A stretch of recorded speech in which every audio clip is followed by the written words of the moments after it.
Tales from the streets.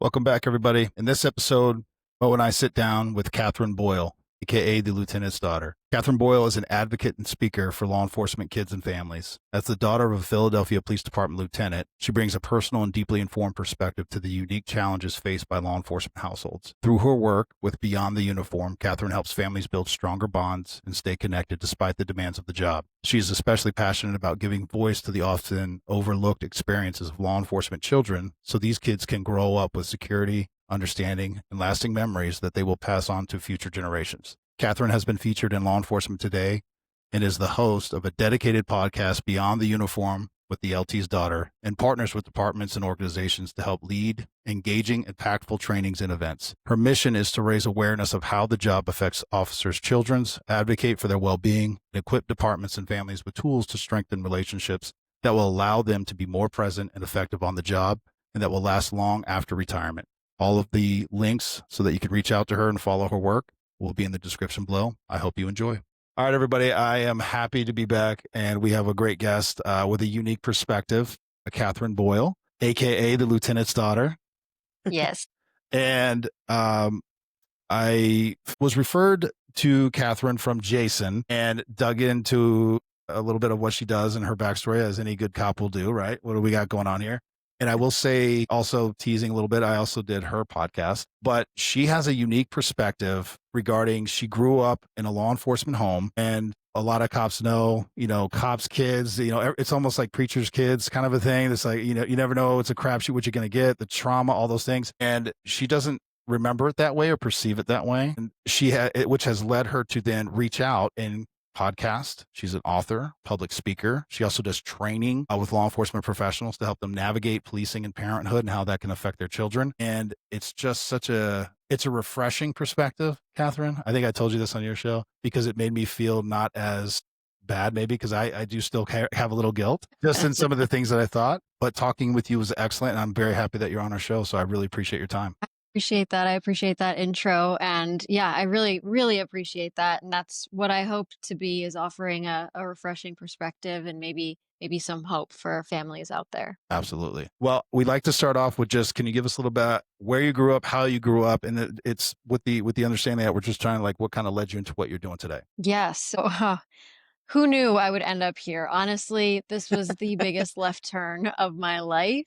I grew up in Philadelphia, but I moved to New York City when I was in college to pursue a career in fashion. So I lived in New York for about 13 years, and I worked in the fashion industry during that time. And it was a great career. I had a great time doing it. It was a lot of fun. But when 2020 happened, I had a lot of people kind of reaching out to me, a lot of my friends, a lot of my loved ones in New York who were participating in the riots. And they were challenging me personally, and they were asking me to explain the actions of every police officer across the country, more or less. And because I had a dad who was 10 years retired in law enforcement, somehow I held all the answers, or at least they expected me to. Yeah. And it was really tough. It was really eye-opening. It was really jarring because I lived kind of a sheltered life. I didn't know that there was any sort of community out there. Like I always say, the term ACAB was brand new information for me. So I was really kind of blindsided across the board. Not only was this a thing, but a lot of my close loved ones were actively participating in it and kind of dragging me into it, sending me photos and videos from the protests. And it was kind of a tough pickle that I was in. Because they were, complaining about the cop that was standing in front of them telling to go home because they were out past curfew. And I was saying, well, that cop has probably been working for 72 hours, is experiencing God knows what, and would do anything to go home. And when they do go home, they're going to have to figure out how to put their kids to bed and read them a bedtime story. It's not making sense to me. Yeah. And I couldn't see how they couldn't see that. And so, long story short, I was just thinking I have to do something as a civilian. I really felt called to speak up and let cops know that there was at least one civilian here who was supporting them. Uh-huh. And That's when I started kind of going down this rabbit hole and interviewing police officers to see what that could look like from, again, a civilian with a background in fashion. Like, I had no idea where to start. Perfect. Exactly. Like, the dots were not connecting. But what kept coming up in these conversations was the fact that my dad was a police officer and that I spoke so highly of him and my relationship with him. And it kept coming up over and over again that they couldn't say the same things about their own kids or their relationship with their own kids, or, they were reflecting that their kids didn't talk to them anymore, or they didn't have a relationship with them, or they were trying to actively repair that relationship. And it was really, again, blindsided all over again because I never thought twice about the fact that my dad happened to be a cop. And now come to find that positive relationships between cops and kids don't always happen. Who knew? Yeah. And so that's when I decided to kind of start going down that route of sharing this awareness of like your kids are having their own experience with your job, whether you realize it or not. And the sooner you get ahead of that, the Yeah. better. Because if you realize when they're 15, 16 and they're lashing out, the damage is done and now you're going to have to repair it. So I want to get ahead of that and, share about my experience. And like you said, Tyler, my positive experience and what is possible, even Yeah. though it can feel kind of difficult in this industry. For sure. And I want to touch on something because it's something that you just reminded me. Both of my children, when they were in high school mostly, because COVID was, I think my son was in like ninth grade and my daughter was still in middle school, but it was around that time. And then the foreseeable few years after that, they would call me and start asking me questions and stuff because they were defending law enforcement writ large. And it was getting into which is wild to me. These are, 12, 13, 14, 15-year-old kids, that age bracket, and they're getting to like the nuances of law enforcement, and anything negative, my kids would immediately react to be like, no, I know because my dad and do you know who like, they would get very defensive. Even sometimes when they didn't really understand what they were arguing for, they just were like, no, my dad's a cop. Cops are good. This is what's going on. It led to actually a lot of other conversations, and I had to kind of explain what was kind of going on. But anyway, so you were in an older age bracket than they were at that time, and you also found yourself doing the same thing. It's just a wild thing. It's like you're shouldering the responsibility of your parents' career choice. Yeah, which is why it was so strange to me. Weird, I was like, what's happening? Yeah. Was Go ahead, something Mo, sorry.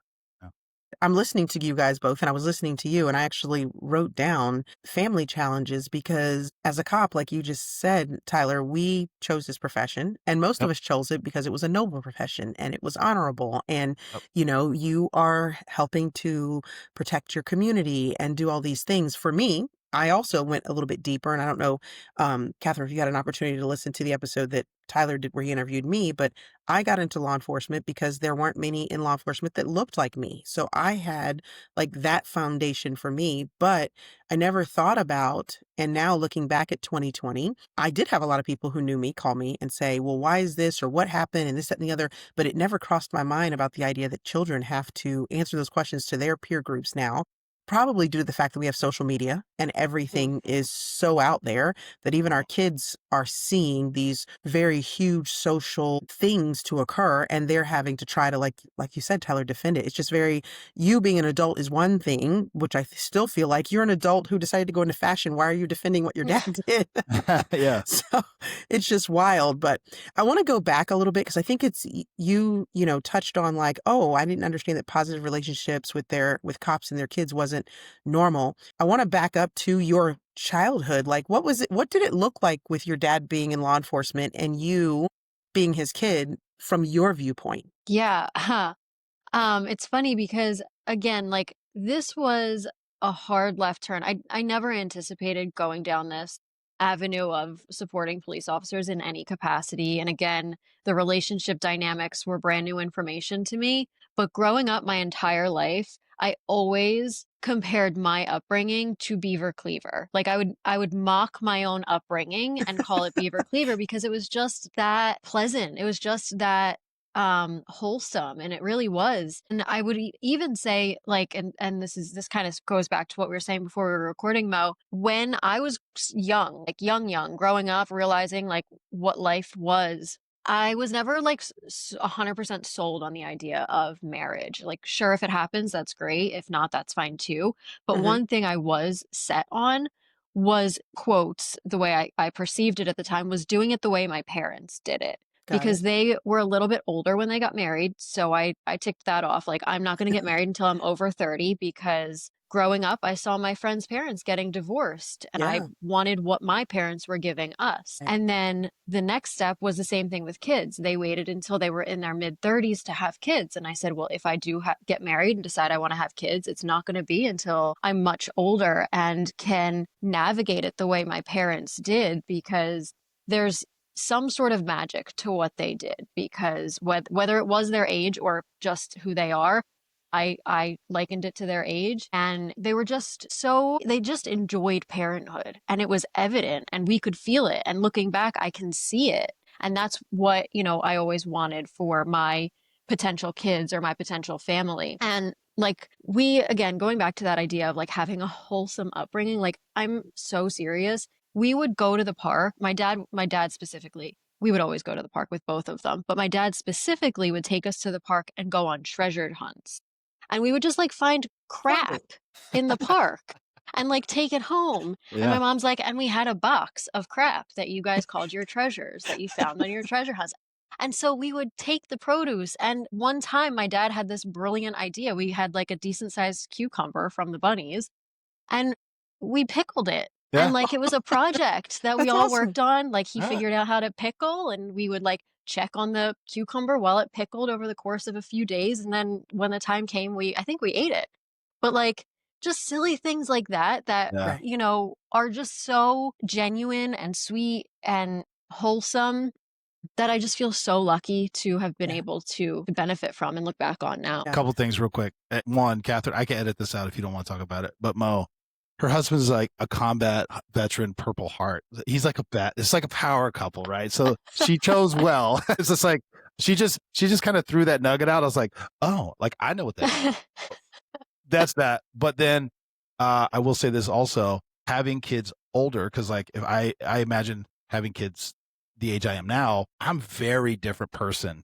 Put the career stuff aside, my patience, my demeanor, my thoughts on life, my view of the world, all these things than when I was in my 20s. And so what you're saying makes a lot of sense to me, because doing that in my 20s, I was like, I didn't have time for that. I was worried about money, bill, like whatever, career, all these things. But now I'd be like, I would love to do that. Have a treasure box full of rocks and pine cones or whatever it was that was a treasure.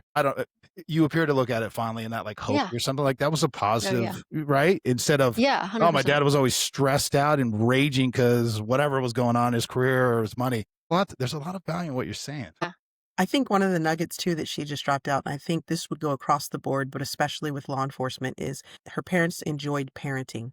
I think that with the trauma of what people do in law enforcement, a lot of times they miss the enjoyment of parenting, because we do get hung up a lot of times on the bad things that we see happen. I do think that enjoying parenting does come when you do have kids later in life, because your perspective changes.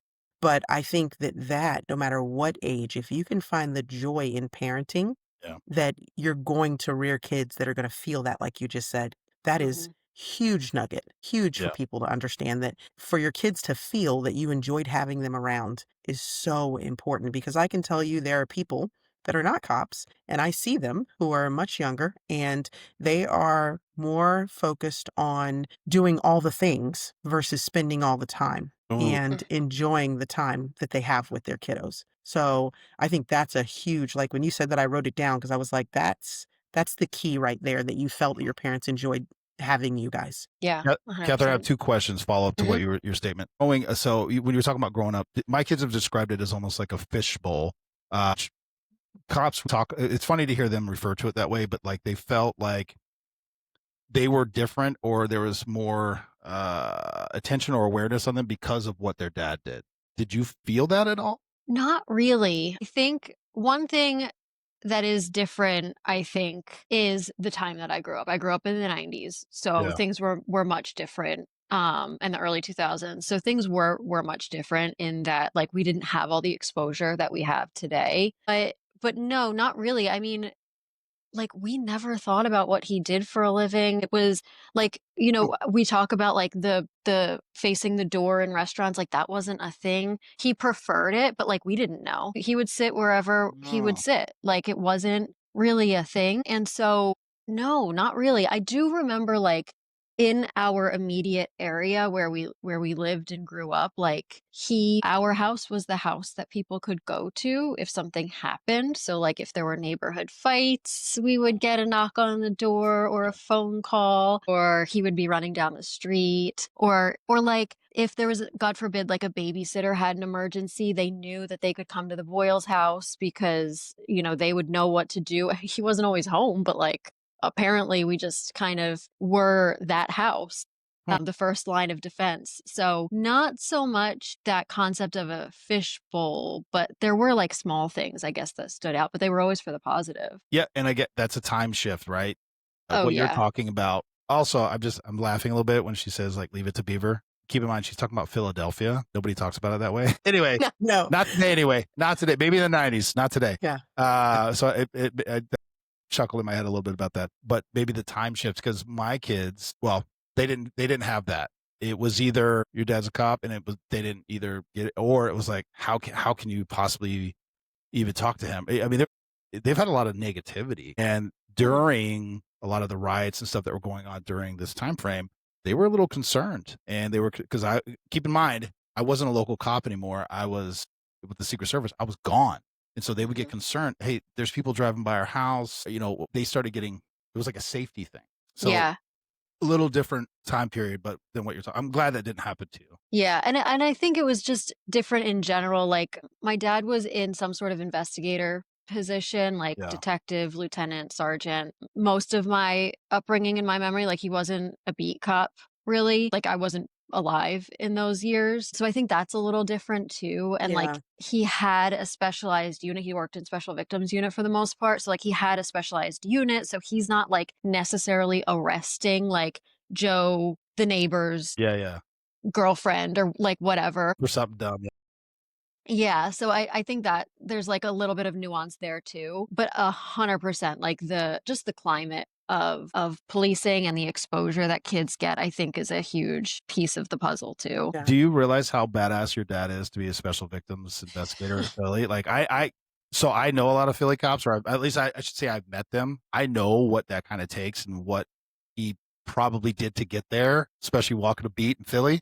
Your dad's badass. I don't know if you know that as his daughter, but like that's a bad dude. I think he's pretty cool. Oh my God. I love it. Sorry, I just have one more I just have one more I just want to get an understanding with your childhood because one of the things you said is you led kind of a sheltered life. Did your parents shelter you from knowing what it was, the details of what your dad was doing? Or when you said shelter, just in the respect of just some clarity on that. When you said shelter, did you know, like, was your dad being called out in the middle of the night? Were you ever concerned about safety or anything like that? Or is that where the sheltering occurred? Yeah, I'm not sure exactly like what or how they navigated some of those things. He would work nights, his schedule would change all the time. Like there were things that he would miss.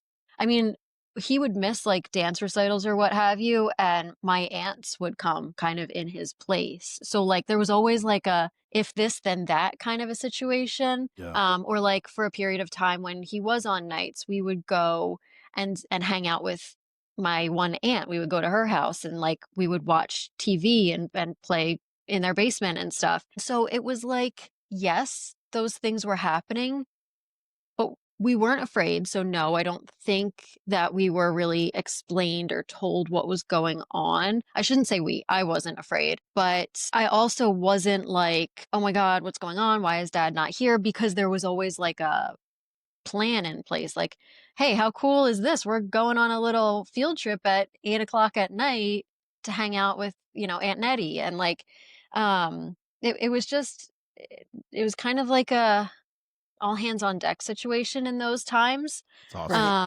And I remember kind of coming to understand when I kind of came to understand what he did was when I was in 8th grade and he was working a kidnapping case. And I think personally, the reason is, well, it's a few reasons. One, it was super high profile, so they could not have hid it from us if they tried. Right. But two, it wasn't what he typically dealt with. It was a kidnapping case. So it was crimes against children, which is Right. the section that he handled.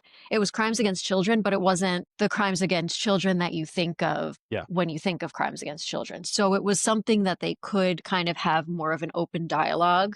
It was Got it. something that like we could ask for updates or like inquire. And that's when I kind of came to understand what it was that he did for a living. So it doesn't sound to me that you were sheltered in the respect. It sounded like they really were open with information, and that put you in a place of comfort because you kind of did know what was going on. Mm-hmm. And the second part was they had a plan for this was what's going to happen when these things occurred. That's pretty Yeah. interesting. Yeah, I think so too. And I think this is something that I think about a lot because it's like you want to protect your kids. You don't necessarily want them to know certain things. And like with a job like law enforcement, that's kind of tough to navigate. But Yeah. like we kind of just, dad's at work. Dad has a job where he works weird hours or he has to go in or work overtime or like, work 24 hours sometimes. But there was never like a sound of the alarm kind of a vibe. It was just like dad's at work. That's very interesting. When I was instructing pretty regularly at the academy, one of the things that we did for our cadets was we created a resiliency program. And that was one of the things that we discussed with them from the very beginning, that you're going to miss recitals, you're going to miss baseball games, you're going to miss these things. Create a plan so that your children know that you want to make sure that they're supported. And that was one of the things that we said, have somebody be there to videotape it, have someone who can call you with updates so that when you get home and you're back in contact with your kid, you can say, hey, I know you got that home run, or those kind of things. So to hear it in action, that's really interesting. Yeah, I love that. Yeah. Well, your parents were doing that without having Yeah. the resiliency course, and they just had that in them. And Yeah. not to rehash my stuff, but again, I think it comes with the age thing when your parents had children. But during that course in my career, that early part when my kids were still young, I was learning a lot and it was affecting me and I didn't realize it, but I was withdrawing into myself and they just saw dad going away, even though I was there. Your dad had already kind of maybe gone through that or whatever the reason might be. These are the things that I just like to talk about these things because all this stuff kind of has an impact. And I love your story. I got to ask one question before we get too far because I don't want to get too far away from it. Because you described in your intro that you wanted to model your life after your parents' life. Was this just an internal acknowledgement in your own head, or is it something you guys talked about, married later, having kids later? You just were like, this is what I'm doing. It's a conclusion that I came to on my own. I remember when I was really young, I've never talked about this before, but when I was little, like I said, I saw my friends' parents getting divorced. I saw family members getting divorced. And when I was young, I literally thought that was just like a part of life. Yeah. Like everybody got divorced. And I used to be scared, like when does that moment come for my family kind of a thing. Oh, And so when I kind of put those puzzle pieces together, that's not real, Yeah. that you don't have to get divorced and my parents aren't getting divorced, that's when I kind of started to decide like, okay, they're on to something and I want to do things the way they did them. Sorry, I'm going to keep doing this. Mo, check me in when I need to. You're good right now. You keep hitting me things. And Catherine, if you're like, nah, I'd rather not. Well, I'll edit this out. But what did your mother do, or like, how did your father and your mother meet? What was their, I guess, what was their path for that? Because you said they got married later, right? Yeah, They were older. yeah. So they were 29 and 34 when they got married, which they're baby boomers, so that's older for their generation. And they met at an apartment complex. They were neighbors at an apartment complex. And it was long before my dad became a cop. They just kind of met and hit it off. And and that was that. Yeah. Very interesting. Okay. Well, again, there's stereotypes everywhere. Cops marry other cops, teachers, or nurses. That's about it. Or health more industry. or less. More or less. Like that's kind of it. So they met even before he was a cop and they're still together. That's amazing. Yeah. Because that's a life change. Yeah, 100%. Sorry, I had to ask that. Yeah, Okay, no, that's okay. Mo, get us back on track. Yes, I am. So I wanted to talk about kind of like the foundation of where you grew up, because I think one of the things that you said when I was reading in your websites, it said dad was dad first and cop second. Yeah. And I think that's a lot of what you've kind of been touching on about your rearing. But I wanted to dive into that a little bit more. What made you feel like dad was always dad first and cop second, even though he had these crazy shifts and he would have to go to work and he'd have to do all these things? I think it comes back to what I said earlier about like dad was at work. Like, he was always dad. We could always go to him if we had questions, go to him if we were scared, go to him if we wanted to go to a friend's, big, little, or otherwise. Like, he was a point person for us, just the way my mom was a point person for us. And we had plenty of quality time with him. Sometimes our quality time didn't look like our friends, but like that didn't matter because he was just so present and so devoted to his family. And it was just so clear that like we never second guessed it.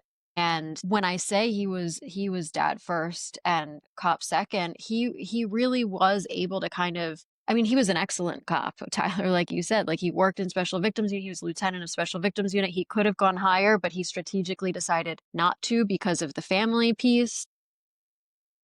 You jumped ahead. I was going to get to that, but go ahead. I'm sorry.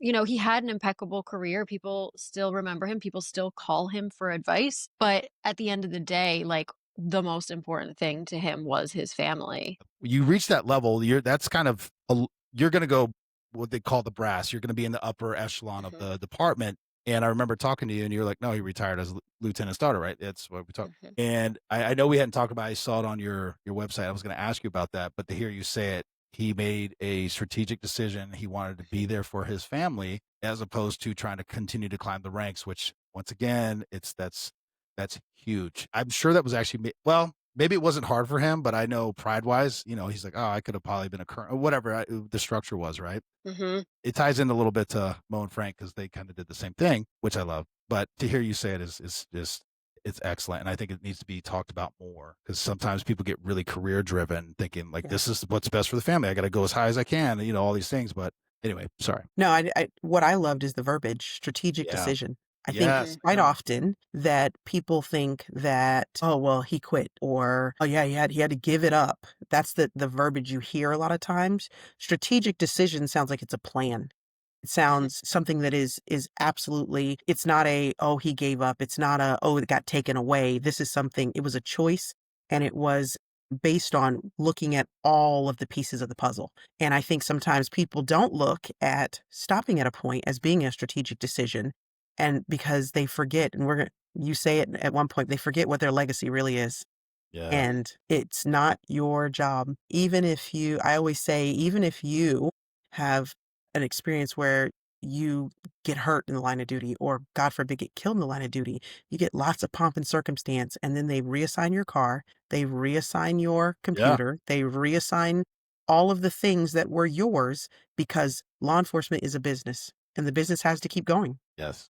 So that's the cold, hard truth. Yes, it is. It is. So I love that verbiage. And I think that for you to say that tells me that's the verbiage that you also heard from your father. Yeah. Yeah. And it goes back to just about everything. How he lived his career was strategic. How he took on overtime. I mean, he was not one to take on overtime unless he needed to for a case, or he and my mom decided that he was going to take on overtime for a certain reason.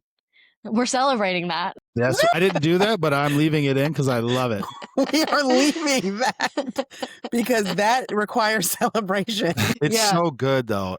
Once again, you talk about it.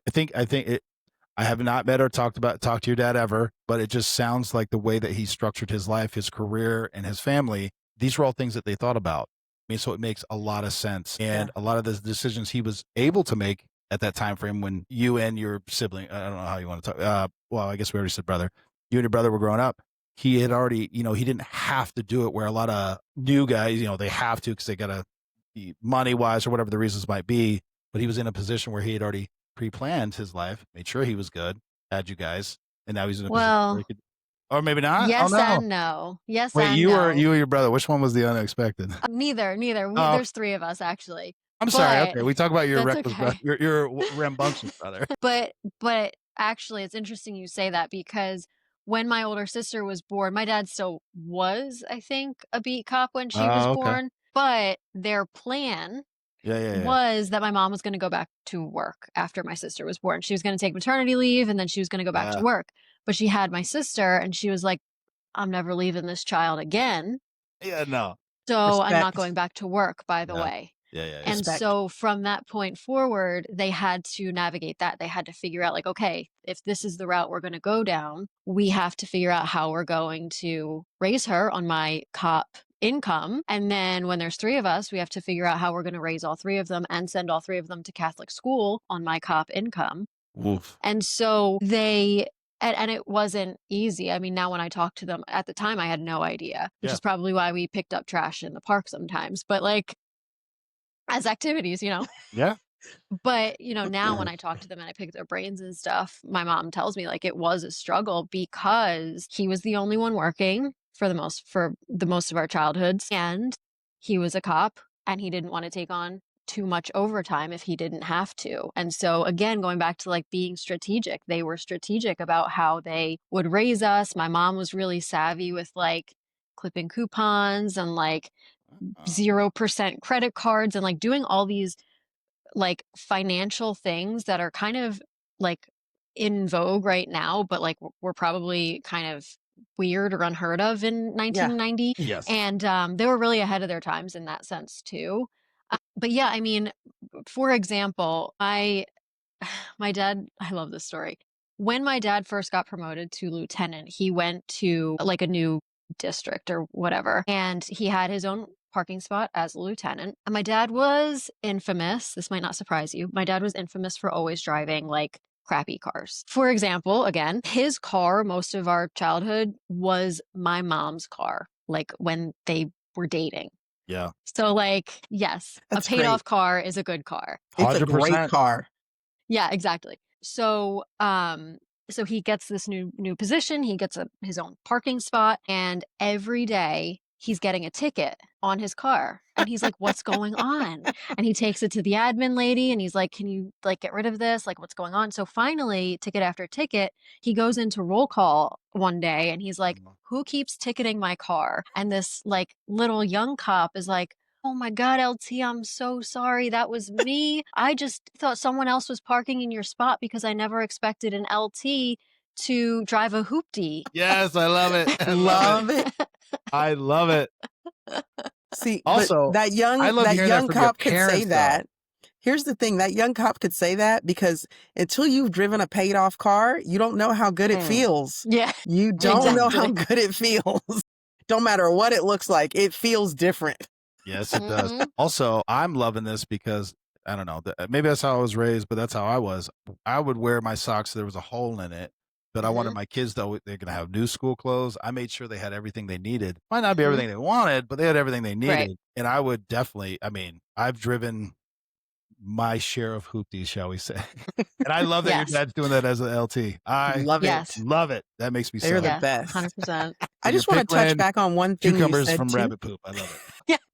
That's a whole nother level. I don't know if that I'm That's going to stick with me for a few days. I'm like, that is amazing. You had touched on about like your dad was even strategic about when he did overtime. And I think that is so important because Tyler and I have had offline discussions about financials when it comes to cops. They are sometimes the worst. That you get them, they go into this career path young. They immediately buy the latest, greatest. For us down here in Florida, it's always, let me get the biggest truck that's cost however much money, the 4x4 with everything in it. And now they have this humongous payment they've got to make each month. Then they get the girlfriend or the boyfriend. Then they want to buy the house and they want to make sure that they all live in the same, I don't want anybody else to not live or know that I live this way. And they're not strategic with their finances. And all of a sudden they go down a path where they're in the red, they're redlining their finances. So they have to work overtime and then they throw a kid in the mix. So, and they don't realize that now you have created a pressure cooker where you go to a job that is trauma driven for all intents and purposes. You add on that on your days off, you're constantly putting the uniform on. So you're not being able to have that time. Like you said, that you have that quality time with your kids and family.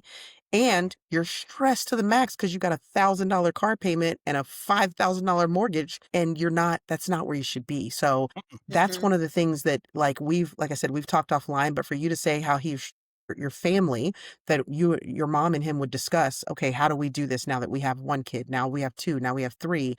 Those are conversations that we really have to start having ahead of time. I agree.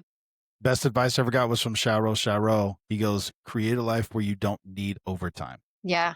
He Yeah. goes, if you start living where you have to have X amount of overtime, he goes, you're not living. And No, that was about the extent of the financial piece, but it made a lot of sense, and I it understand. does. But to Mo's point, we know dozens of at this point I know hundreds at this point that because I will again, tell you. being a Easily. cop is that you live a good life and you're hot shit as a single person, and it's about enough Mhm. to make you hot shit as a single person. You're not hot shit once you get married, start having kids, then you're like, damn it, how fresh is that roadkill? Yeah. How long has it been How dead? long has it been there? That's a real Maybe conversation. I will get rabbits after all. Yeah. That's a real Exactly. conversation. That's a real. It's wild because Yeah. for me, I was like your dad. I was picky on my overtime. I wasn't going to work anything that had drunks. I wasn't going to work anything that required me to direct traffic. I wasn't going to work anything that required me to sit on the interstate. So that ruled out a lot for me. Yeah. Yeah.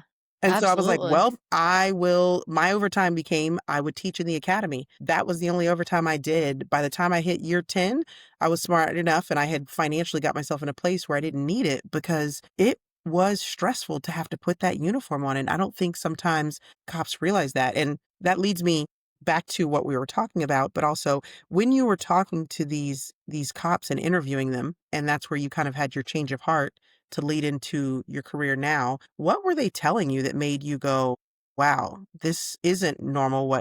My rearing wasn't normal. What were they saying to you that kind of highlighted that? Oh my gosh. I mean, some of them were retired and they were just kind of reflecting back during these conversations, like they were also having the revelation because, as they put it, like talking to me made them realize, like, though the things she's saying about her dad are not things that my kids would say about me. Like, he was there, he was Oh, present, he loved us, he put us first. And like they were, saying they don't talk to me. I had one guy come up to me after I did a speaking engagement and he said that he hasn't talked to either of his kids in he couldn't remember how long, and he has like three grandkids and he's Mhm. never seen them. And just like these, Like my and nightmare. a lot of times they don't know exactly what happened or what they did, but Yeah. it's like I don't know where I went wrong, but like my kids won't talk to me, or like I only see them on holidays. mm, And they were also reflecting, like, I thought I was doing everything I was supposed to do. And a big piece of the puzzle is like they think they are providing financially, which is what they're kind of conditioned to think in a lot of cases, Mhm. especially when they're men, and like your old school thinking is like the man provides. Mhm. And, they were like, I thought I was doing what I was supposed to be doing, but then they got old enough to cut me off and they cut me off. And like, I don't know mm, what happened, but Yeah. it was wow, like a slow burn leading up to that. They didn't, sure, they liked that they had a roof over their head,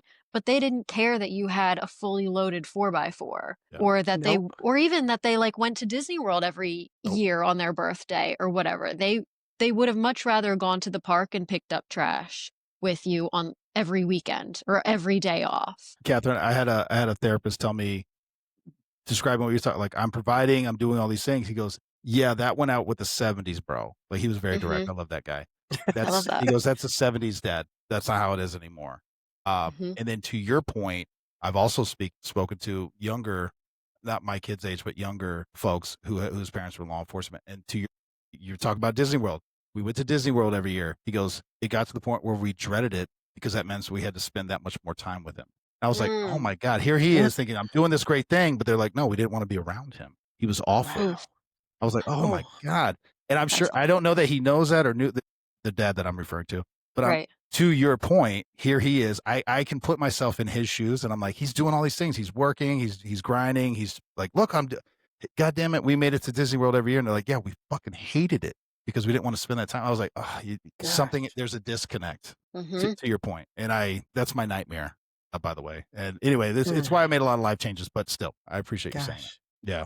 Wild, right? that's just, oh, that made my heart Right? hurt when you say, Yeah, that's sad. That's awful. And yeah, then also, I ended up branching out to other adult children too, and talking to oh, them and get kind of the lay of the land on their experience. And their experience, obviously, it was like talking to a peer, but a lot of times, more often than not, it was very different Yeah. in that they would share, like, I didn't see my dad a lot growing up, or we had to walk on eggshells around my mm, dad growing up, or we were like, we wouldn't sleep at night because we were scared that he was in danger or that he wasn't going to yeah, come home. So just like all these things that, again, I never put any thought into. yeah, And when I was exposed to them, I was like, this has got to like that. We have to be able to navigate this better. Catherine, you're saying these things, and it's just, you got to understand, it hits me very hard personally, because those are things that I learned from my children. They didn't want to upset me when I was happy, because they wanted me to be happy. They didn't want to upset me when I was angry.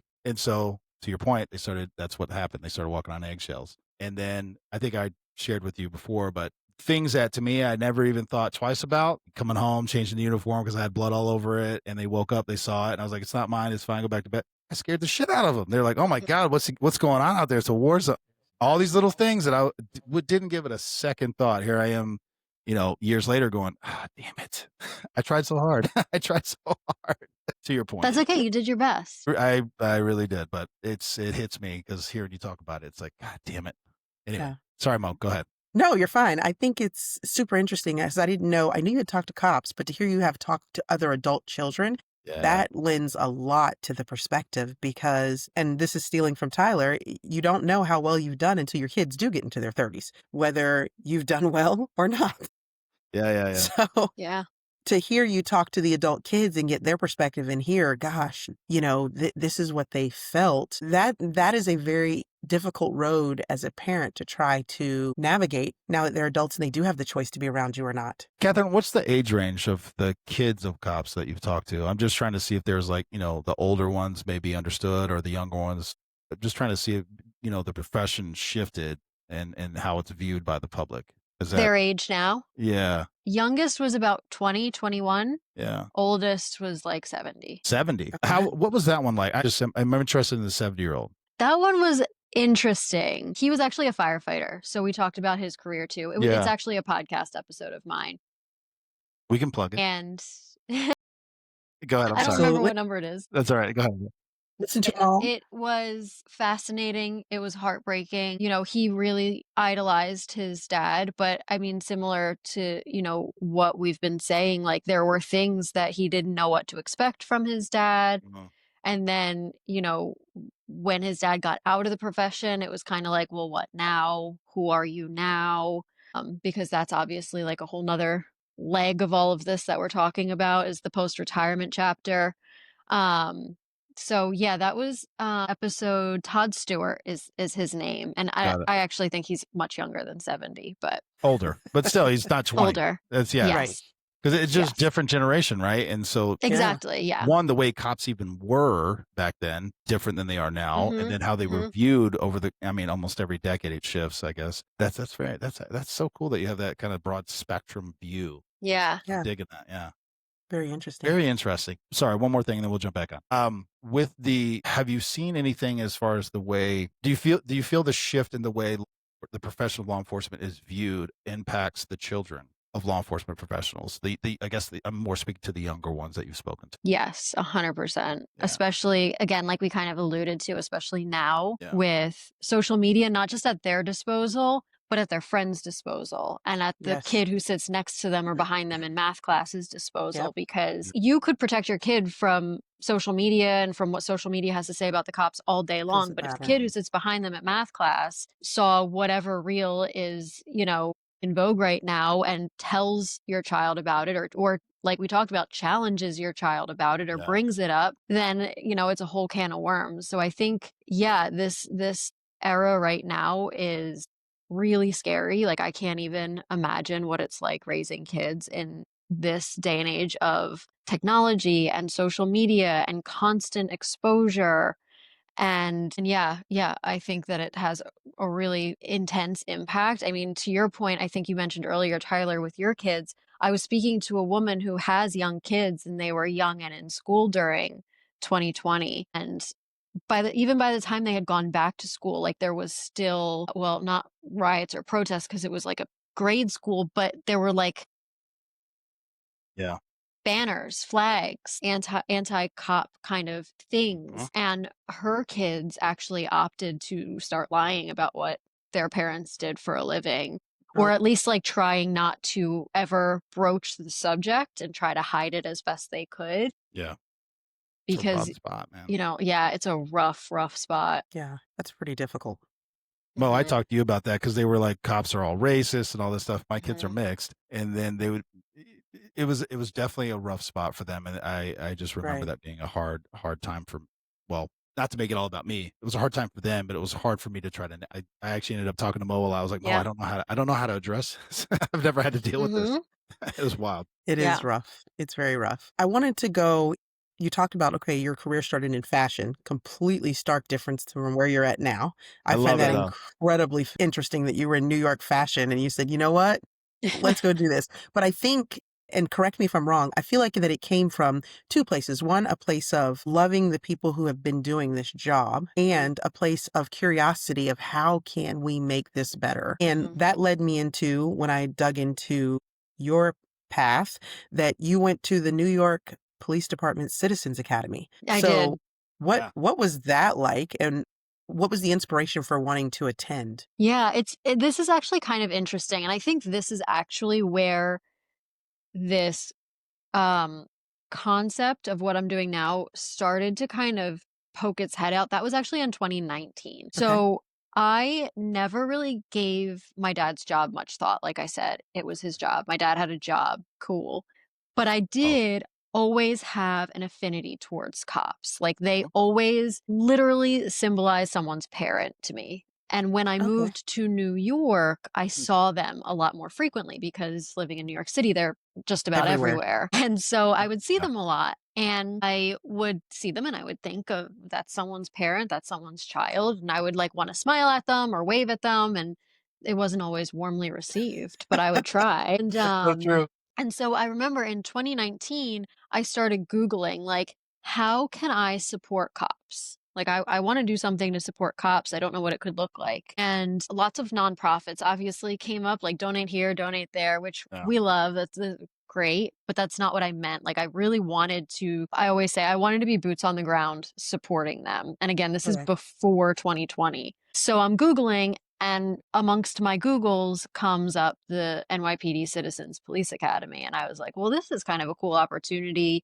to be exposed to them a little bit more, to learn more about what they do, what they go through. And plus it would just be a cool experience because their academy is like state of the art, like really, Yeah. really I'm a fancy. big And fan. Yeah. yeah, it's really cool. And like I had to have a cop pick me up at my apartment every week and take me out there because Awesome. it's like not easy to get to. Yeah, Oh, so a community officer would pick me up at my apartment and drive me to the academy, and then he would pick me up at the end and he would drive me home. And yeah, so that's kind of how I came to join the academy. It was really neat. We graduated from One Police Plaza. It was like a awesome. whole ceremony. It was, yeah, it was a really neat experience. Do you mind talking about a little bit what you learned? Let me just back it up. I think that's a great. I've been to it. I've seen it.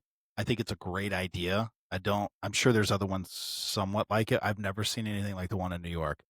I Mhm. think the intention behind it, in my opinion, again, I was in and out. I didn't go through it. I just saw it and I talked to people about it. I thought it was such an amazing idea. Can you talk a little bit about what you learned or what your experience was like? Yeah, it was really interesting. I don't know what I was expecting, but not very many people took advantage of it, which I thought was kind of interesting, especially when it's Yep. like a cop will literally pick you up and take you there if you're Yeah. interested. There was a lot of like clergy members, and there was one, at least one, I think maybe only one person, and I found him really interesting, and I give him a lot of kudos, but he definitely had a bias towards police, and he was there, I think, because he wanted to understand police better. Mhm. He did argue a lot and challenge a lot. Mhm. And he got into a couple spats, if you Mhm. will. But it was a lot of, I mean, in some ways it kind of reinforced what I already knew. But it was a cool, like, it was a very laid out curriculum. There was a day where we did like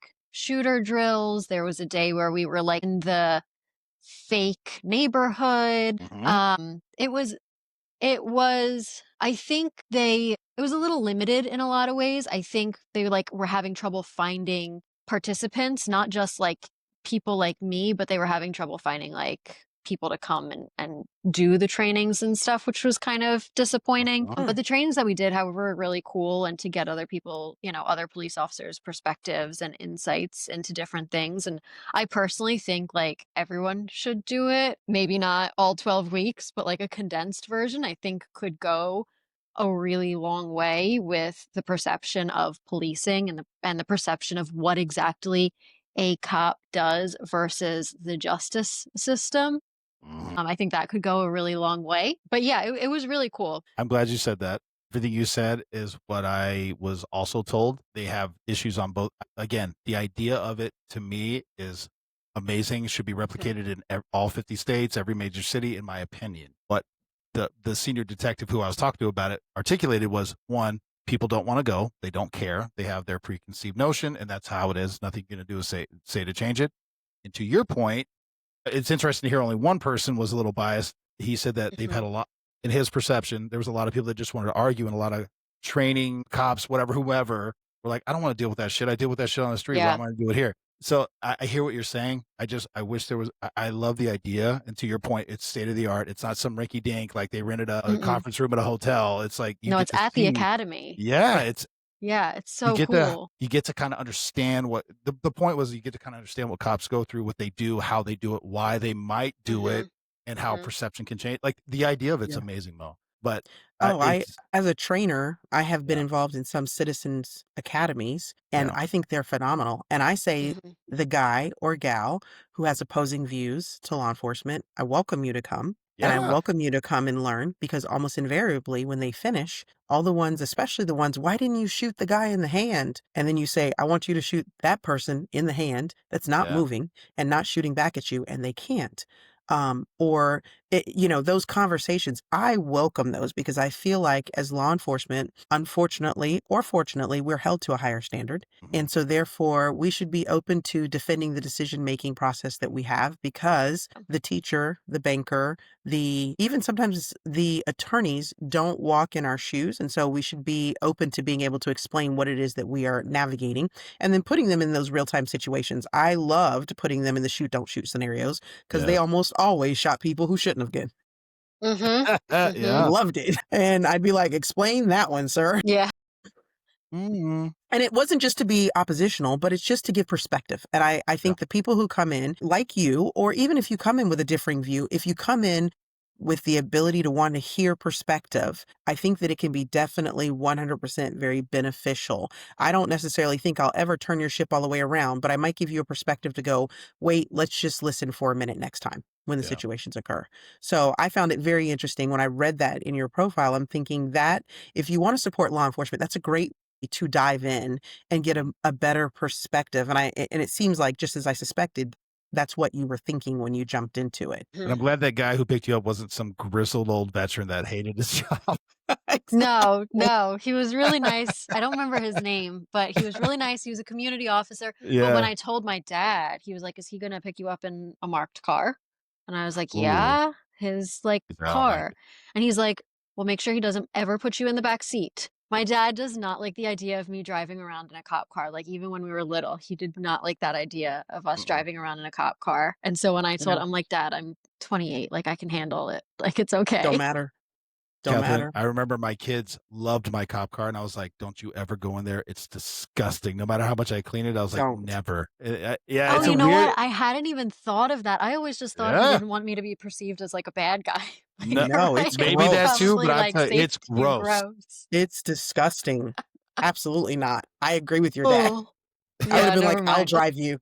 My mind didn't even go to the bad guy thing. I was like, no, it's gross back there.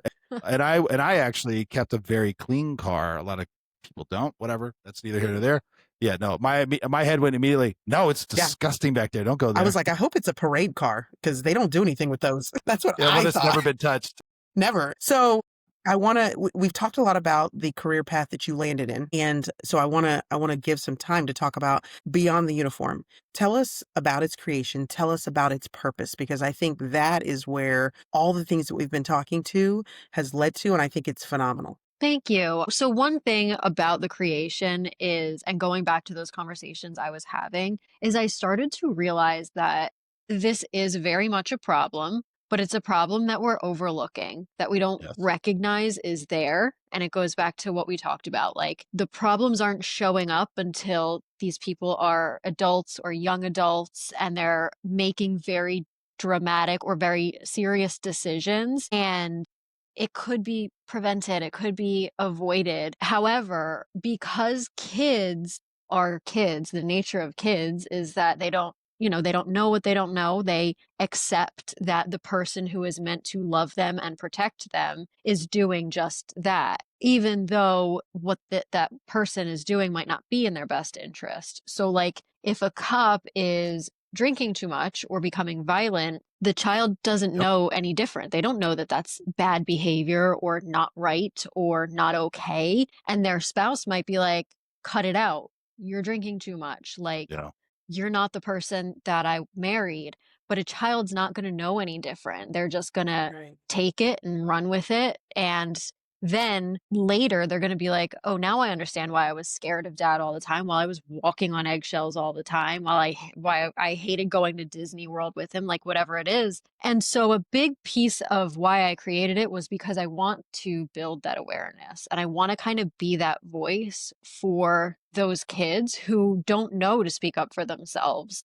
And I want to sort of advocate on their behalf, because even if it's not, maybe it's not alcohol, maybe it's not violence, maybe it is as seemingly picture perfect as I've painted my childhood to be, there's still nuances to this lifestyle that other kids are not navigating or trying to figure out. And one example, there's two super simple examples that I give. One is watching your parent put a gun on their hip every day. Not normal. Not normal. Yep. You talked about that. Now. Yeah. Yeah. And when you're young, it's at eye level. Yeah. Oh, yeah. And it's so normal.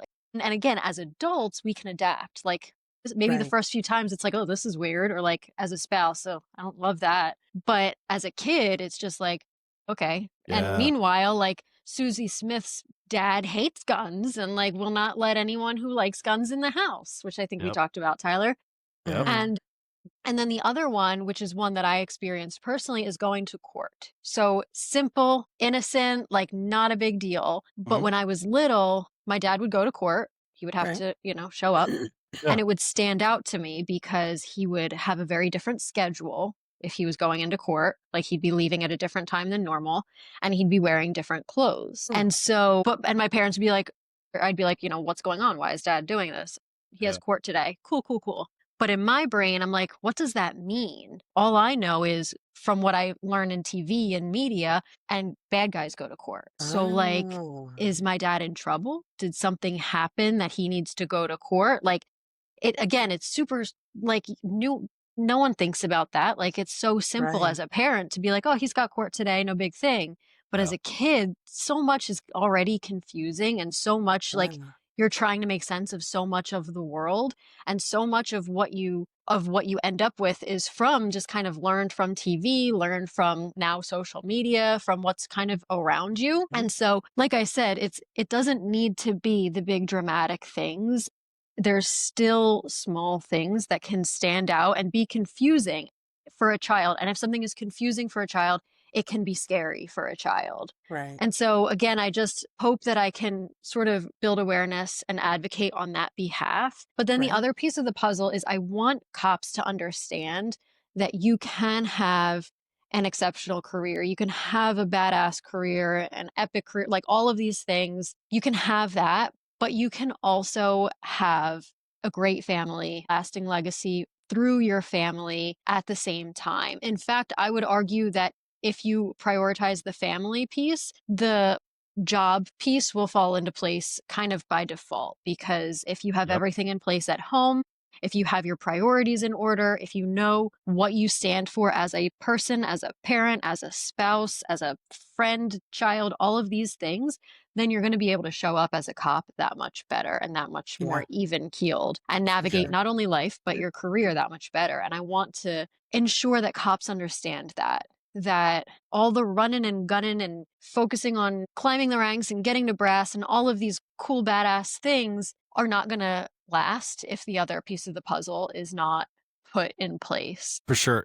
Two things, Catherine. One, I want to just say this, and I have a question about the gun, because we had a story, and I'd love you to share that with Mo. But what I like about what you're doing, it's a non-threatening way. It's almost like, I call it therapy. We talk a lot about mental health and stuff, but a lot of it is suicide prevention and things of that regard.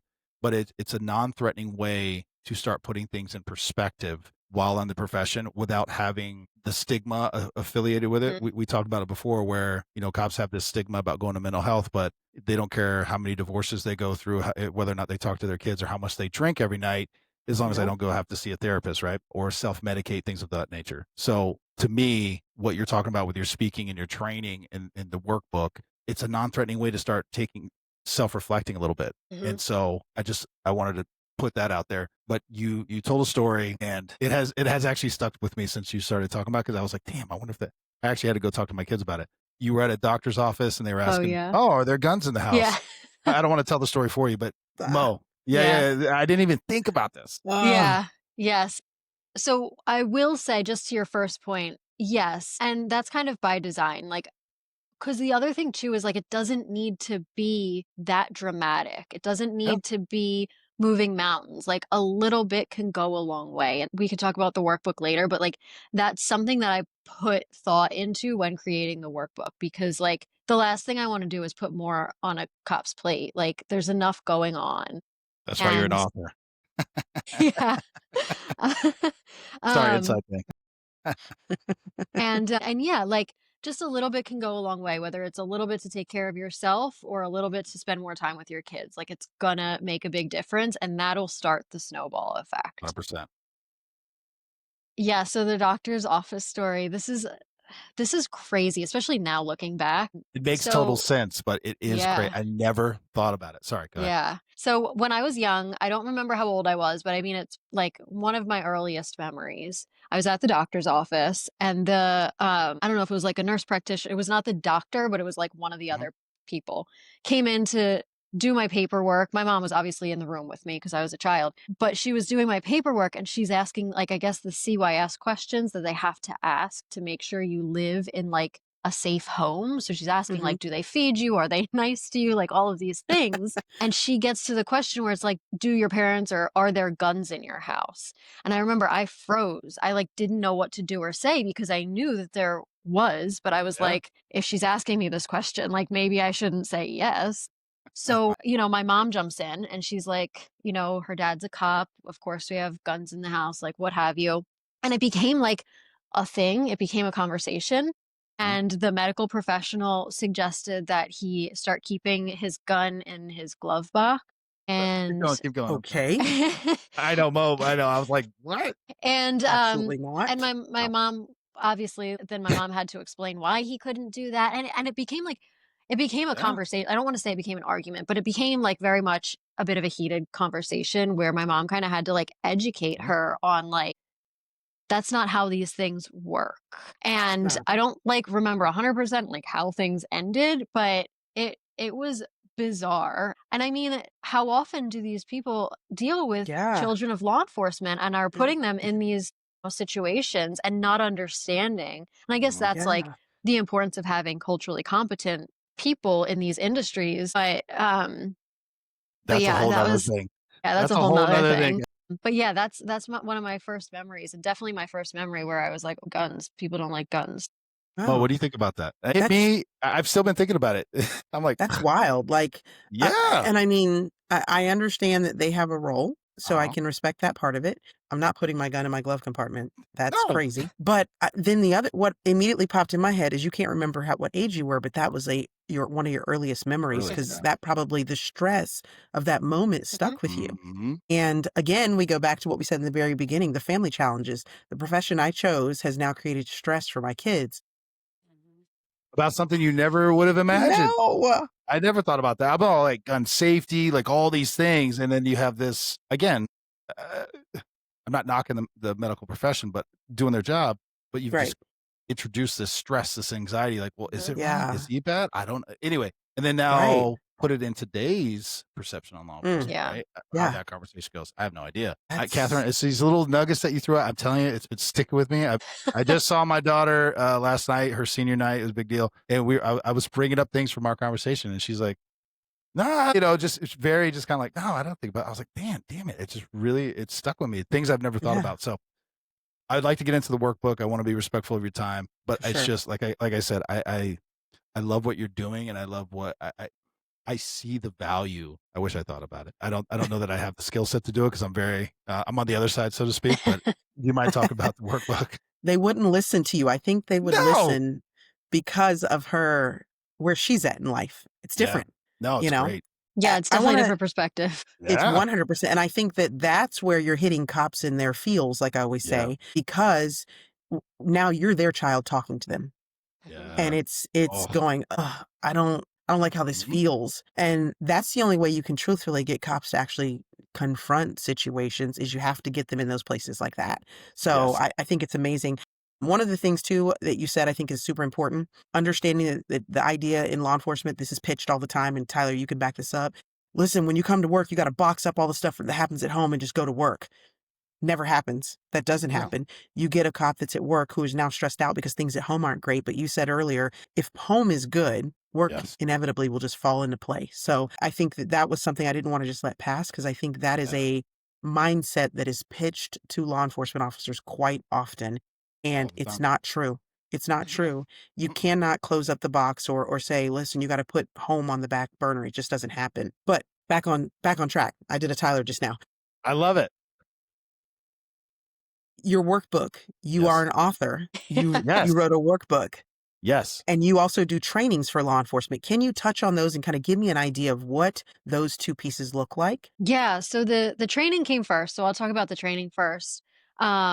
I like I said, I really want cops to understand that this is possible. Like I'm not pulling this out of my backside. I'm not making it up. Like my dad is proof, and there are other cops out there who are proof that it Yeah. is possible if you put in the work, if you are intentional, if you are strategic, if you will. And I don't always know like exactly how my parents did it. I think a lot of it is just like their temperament, who they are, how they were raised. And that's a big piece of the puzzle. But also, I think Tyler, we talked about this. My dad was 31 when he became a cop. He became a cop because good pay, good benefits. He needed a job. He had gone to school for psychology, so he had a psych degree, and that industry went kind of by the wayside when he got into it. All of the institutions were being shut down. And so he kind of had to pivot over the course of a few years, and law enforcement made sense. So he went that route. And so he had a very different mindset and perspective, but also he had maturity. He had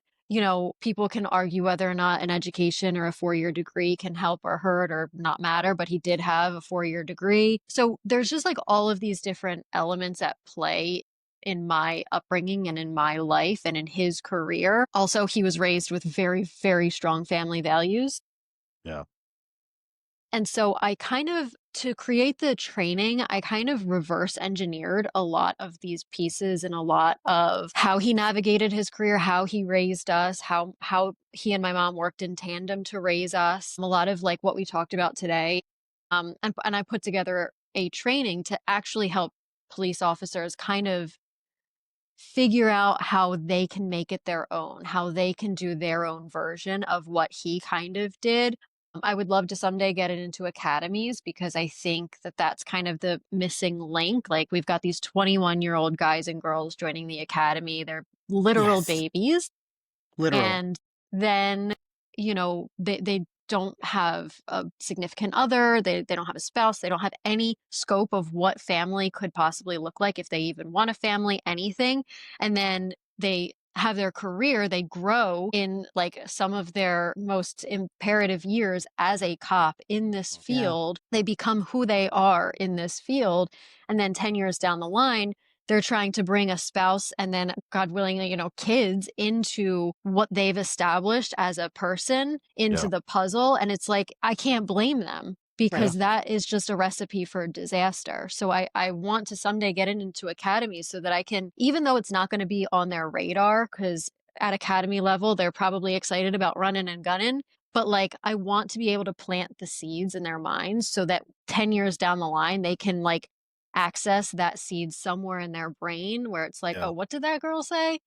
So that's kind of a little bit about the trainings. Like I said, I do it for departments. And a lot of times to your point, Mo, it's like that person speaking could be my own daughter. And so it does kind of hit them in their feels and make them see things in a way that they otherwise might not have seen them. And then like you said, Tyler, then they start asking the questions and they start, fishing with their own kids and learning new things about, how they parented or how their kids felt about their job or whatever it is. And so, it's really, really cool to be able to do it. I absolutely love it. And the workbook, I initially wanted to, so this is the Beaver Cleaver of us of the Boyles. We have been known, and it's so funny, Tyler, you mentioned my husband. He grew up very differently, grew up in a very, very, very different upbringing. And so him trying to find his place in the family, it took a little bit of time. And he talks about that openly. It was a curveball trying to figure out, like, he talks about how he would like sit at the dinner table and be like, what's going on here? Like, we're all having a meal together. Like, I don't understand. Wait for someone to throw a punch. Right. Exactly, right. But so a Beaver Cleaver example is that we have been known to sit at the dinner table like after dinner is done and like play card games or play those little games that like kind of like cards of humanity or whatever, but like not dirty, where it's just like Yeah. a fun card game that like you pick each other's brains basically. Yes. Yeah. Yes. Yeah. So we've been known to do that. The And Beaver Cleaver version of it. I'm Yeah, imagining the dirty exactly. version at the Beaver Cleaver house. No, They'd be like, oh my God. that No. would not go over well. No. My dad would not last long. I bet he would win. Stuff he's saying. Hey, I'm sorry. Go ahead. Sorry. So I wanted to do my own version because I saw value. Like we're learning about each other in this like Yeah. super low barrier of entry kind of way where it's like questions that we wouldn't have thought to ask one another, but like now it's fun to answer and like who doesn't like talking about themselves. So I wanted to do something like that. Logistically, it was just kind of hard to navigate. So I pivoted and I did the workbook, which actually worked out better because now I've integrated like reflection pages and like follow-up questions and things like that. I designed it super strategically. It's 52 pages with the idea of connecting once a week, setting aside time once a week. They're not dated. They don't have a day of the week. They don't have a month. They don't have any of that. There are spots for you to put your own in because, again, the schedule can be chaotic. It can be hard to be like, all right, we're going to do this workbook every Monday at 6 p.m. or what have you. So like, it's kind of make your own schedule. And if you can't do it this week, then do it twice next week kind of a thing. But the idea is to connect 52 times a year. They can be short. It doesn't sound like a lot, but it is. Yeah. I mean, for some, right? For you, where you grew up where it's like, oh, this is normal every day. I'm telling you, there would be weeks where I'm like, man, I haven't talked to my kids in a couple weeks. Yeah. Awful. So to your point, I think again, it can be hard. Great idea. Yeah. Yeah. Sorry. And I keep interrupting. that's okay. And like the way it's designed is they can be as long or as short moments as you have time for, as you have capacity for. The back is kind of like choose your own adventure. So it's blank sheets. Well, there's like reflection questions, but blank lines for you to fill out. And then the back is like the choose your own adventure part where I have ideas to do, like depending on the shift the cop might be working, last minute activities to do where like, oh, I actually have today off and I didn't make plans, but I want to hang out with my kids. Or, maybe we shouldn't all be in front of the TV today. Let's go do something instead. But like, again, last minute, don't take a lot of preparation. And then there's questions for parents to ask their kids and then kids to ask their parents. And the activities are really, I went back to my childhood and pulled some of the activities that they did because I wanted it to be like old school. I wanted it to be like Beaver Cleaver. I don't want it to involve the phone. I don't want it to be technology. Like if you only have capacity to spend 5 minutes on the front lawn with your kid, then that's what you can do. But like, I wanted it to be super intentional, present time together. And then with the questions, I wanted to give parents the opportunity to learn more about their kids because some of the things that I heard was like, I didn't know that my kid was being bullied, or I didn't know that who my kid's best friend was. Like my wife handled that. So questions that they can kind of ask their kid to like probe, to learn more about them. And then the kid will probably just like go on all kinds of tangents because they're excited to share. Yeah. And then on the flip side, the questions that the kids can answer ask the parents, a lot of them are designed to start conversations that the kid might be scared to start or might not know how to start, or to genuinely learn more about the parent beyond what they do for a living. Yeah. Like, what did you do as a kid? Mm-hmm. Things like that, things that you, especially in today's technological era, things that we don't really think about anymore, things that we don't Yeah. really Yeah. pay any attention to anymore. And it can be fun, I think, for the parent too, to like, yeah, let's take a trip down memory lane. Let me tell you about my best friend from when I was a child, or, Yeah. whatever it is. And then the final piece of kind of the idea behind the notebook or the workbook is that 10, 20, 30 years, they'll have it to look back on, and they'll be able to kind of pull it out and reflect or go through their memories. You guys and I have photo albums if we ever want to take a walk down memory lane, but kids nowadays don't really have that because everything's on the phone. Mm. Right. So I hope that this can kind of fill that void in a way where it's like, let's go look at what we did in 2025, and what came of it, and what kind of conversations we had as a family. Well, not to speak for you, put words in your mouth, but also if you're able to complete that, right, you've now created a mechanism that you can carry on. Hopefully, I'm assuming, Yeah. right? That you can continue to do these things. You said something that made me laugh where kids learn about what you do outside of work, whatever. My kids were probably way older than they should be when a buddy of mine called me Tyler, and they went, "Your dad, that's not your name. Why would he call you that?" Like, it didn't register. I was like, "You're way too old to just now realize I have a name besides dad." But like, they thought it was like an insult. They're like, "He shouldn't call you that." I was like, How disrespectful. But one other thing you said, talking about like kids don't tell you you're bullying. I didn't know this till much too late. My kids they didn't necessarily want to get dad involved, because the few times that I had gotten involved, I go full dad comp mode, and it's a lot. And I didn't realize it was a lot. They just needed me to be dad at the moment. Instead, I went full, like, we're going to solve this, and I will bring down the entire school system and call the superintendent, which I've done these things. And so they're like, "Yeah, I don't need you to go dad mode right now. I just need you to listen to what I'm saying." And I was like, Yeah. I didn't even realize that was your perception of me. I just thought, again, I was doing the right thing. Yeah, you were solving the problem. Rage. I'm going to fix it. I'm going to go all the way to the principal. I'm going to make it. They're like, "Oh my God." Sorry. I found it interesting with your listening, both of the training and the workbook. Yeah. The overall, what I kept thinking in my head, the overstretching thing that stood out to me is that you're creating a connection mechanism. And Yeah. many of these families are completely disconnected from one another. So by having a workbook that they're doing once a week for a year, you have created a foundation. And one of the principles that me and my husband, like with our son, he wasn't allowed to have any kind of electronic devices, anything like that, until he started school. So for those first 5 years, we were always engaged. It was, sometimes I'd be like, this is exhausting. But at the same time, if you want to build a child that's going to talk to you when they're 15, you have to talk to them when they're 5. And this to me, creating this connection with your kids, that's where you find out that they're being bullied. That's when you find out the things that are going on, when they feel like they can come to you and they have a space. And I think many of our parents in general, but especially our law enforcement parents, don't build the space for their kids to feel like they can come to them. And this workbook, gosh, it's, like I said, this is phenomenal because it's building that space from a structured place, but it's something that once you've established it for a year, you can keep going. Exactly. Yeah. Yeah, that's exactly it. It's just, to me, that's just such a phenomenal idea and so simplistic in nature with the way you describe it. But wow, that's all I can say is wow. And again, I'll say this, just through the podcast, I've realized this, and it's opened my eyes to a lot of the similarities between not just law enforcement, military, fire, but also, Mo, I think dispatchers, right? Because that's a new thing for me, and I'm ashamed to say it. Dispatchers don't get a lot of thought in their, in a cop's head or whatever. If anything, sometimes they get the rage because whatever. My dad, his wife is a dispatcher. I don't know why I say it this way, but anyway, and for her, the helplessness, because you're listening to whatever's happening on the phone and you can't do anything, good or bad. Could be somebody calling in for help or a cop's out handling something. and she's kind of like stuck there. She doesn't know what's going on. It's all in her, she's just filtering it through her head.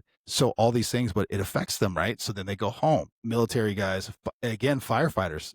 I've talked to a lot of firefighters, and I'm like, I always like, you guys just eat all the time and slide down the pole, and you get to spray water, and everybody loves you. But they see some horrific shit. Yep. And that clickiness that cops get on zones, they get in their fire. Anyway, all these things, there's a lot of similarities. And then they take that back to their house. And so listening to you talk about it, I'm like, oh man, this guy, the people that I've talked to throughout my life, not just on the show, I'm like, I wish I would have thought about those things, to your point, where it needs to be talked about, and it maybe in training or basic academy or whatever it is that you're going through. Yeah. And I will say, not to add more work to your. Well, I'll add two more. The jail people, people that work in the jails. I consider them part of law enforcement. Yeah. Rightfully so. Yep. Understood. And I guess this is law enforcement too, but park rangers. Oh yeah. People who work in the parks. Oh, I never thought about that. Yeah, I was talking park police. I forget who I was talking to the other day, and like the first task they have is to walk around the park and make sure there are no bodies. Yes. Wow. Before the park opens. How crazy. Didn't think about that. Right? The big cities, New York, and I talked to a lot of those guys because they have actually a lot of authority and arrest power. Sorry, really? Not to jump in. It's wild what they deal with. And a lot of times they're alone because they're also understaffed, underfunded, all these other things. That was not one until you said it. I'm like, whoa, wait, what do you mean park rangers? Yogi the Bear's acting out, or what's going on? Yeah. And like that's wild, but it's true. In like the mountainous ones, there's a lot of suicides. Yeah. Yes. So then they have to find those bodies and murders, really. Yeah. Wardens in Maine. Yeah, I talked to those guys. Yeah, it's dangerous as shit. He goes, every now and again you come across someone armed. Every time we're in the woods, they're armed. I was like, bro, I didn't think about that. Yeah. All these things. And to your point, bodies, and not always murders, but just people get lost, whatever it is. Again, they're dealing with it. I'm like, damn, bro, it's just such a vast network. And again, Katherine, to your point, going all the way back to the beginning, we hate that guy, screw him. It's like, you, one, don't know what it took for him to, one, get to that point. Two, what he's got going on at home. Three, how long he's been listening to someone like you yell in his face and he hasn't pulled his gun out. You know what I mean? Imagine just all these things. And it's like a little decency, a little grace, a little understanding. Goes a long I way. see a lot of correlation between what we're doing. Just in trying to, for me, it's like get their stories out, the good, the bad, the ugly, all of it.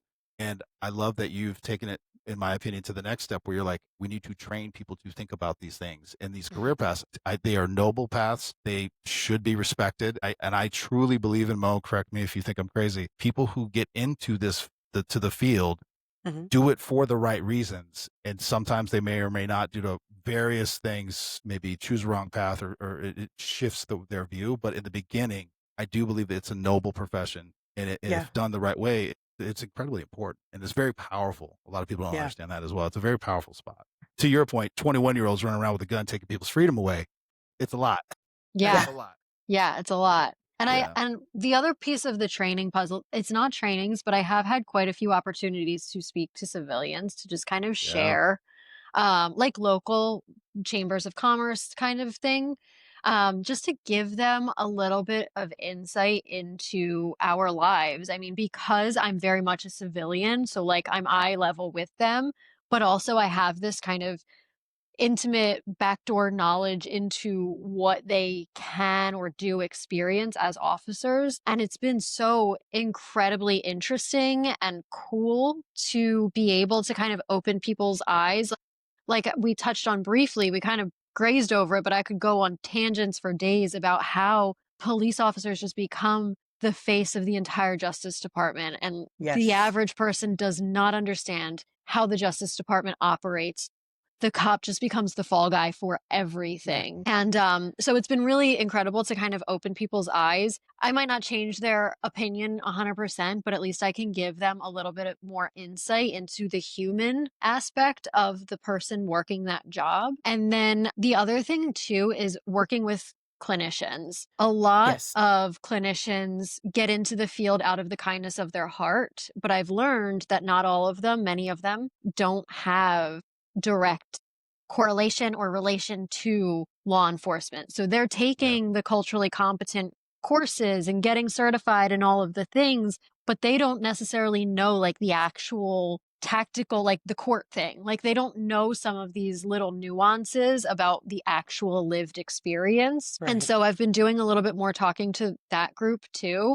And I'm actually putting together, I haven't talked about this yet, but I'm putting Oh, together Exclusive? yeah, literally like a facilitator workbook to go alongside my workbook because it's yeah. become a tool that clinicians have purchased to use with their clients and their patients.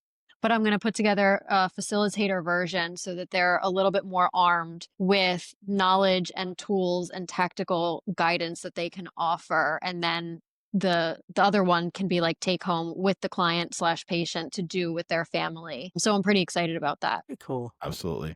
Mo, final thoughts? Phenomenal. Like I said, everything that you're doing, we are, I was excited. He told me about his interview with you, but when I looked in and I dove into the Beyond the Uniform and what it is that you're doing, like I said, I think it's phenomenal. I think you have a perspective that people who aren't in this profession or people who are in this profession are going to trust you because you have such a unique perspective. Law enforcement officers are definitely going to listen because they feel like, oh, I'm getting an opportunity to listen to the kid that won't talk to me. So that's absolutely huge. And one of the things that I just wanted to leave with that you said earlier is, besides the fact of teaching people, regardless of the profession, finding joy in parenting, again, that's the best. That's the best. But understanding that this is a job, it's not your identity. And even if it's your career path, it's never going to be your legacy. Your family's always going to be your legacy. So recognizing making strategic decisions instead of making decisions based on, I want, or I think I'm doing the best, making decisions with all of the puzzle pieces kind of laid out at once. Yeah. That idea of recognizing what's not what I need just right now, but what's going to be the long term. How am I going to make this have some longevity for me? And one of the things I think is recognizing that this job that I do, like you said earlier, my dad took this job because it had a good pension and it paid well. That's what you have to remind yourself. It has a good pension and it pays well, but at the end of the day, you're going to retire one day. You can't, nor should you do this job forever. It's not No. feasible. So thank you for sharing your perspective. Thank you for writing the books that you have written. And thank you for creating your platform that speaks volumes, I think, to people. So thank you for all of that. Thank you. It's really an honor. Katherine, anything you want to end with? I think just really reminding anyone listening, like it can be as simple as you're comfortable making it. It doesn't have to be, you don't have to move mountains to start connecting with your kids. It can really just come down to asking them a few extra questions, outside the box questions. Use ChatGPT if you have to. Yeah. How was your day is not going to cut it. They're not going to feel like you care. you know, if you have a child who isn't talking to you or you're going through something with a child, like extend the olive branch. I mean, Tyler, you've mentioned even to this day, you're reaching out to your kids and you're asking questions. I mean, you have a good relationship with your kids, but you're still learning and opening your mind. And I think that can go a really, really long way. Asking those questions, learning more about your kid's perspective can really say a lot about, how you feel and how much you care to someone. And so just kind of start. That's it. I love it. Katherine, thank you for your time. Thank you Thank for what you're you. doing. Thank you for your story. It's so good. I really appreciate it. Thank you. That means a lot.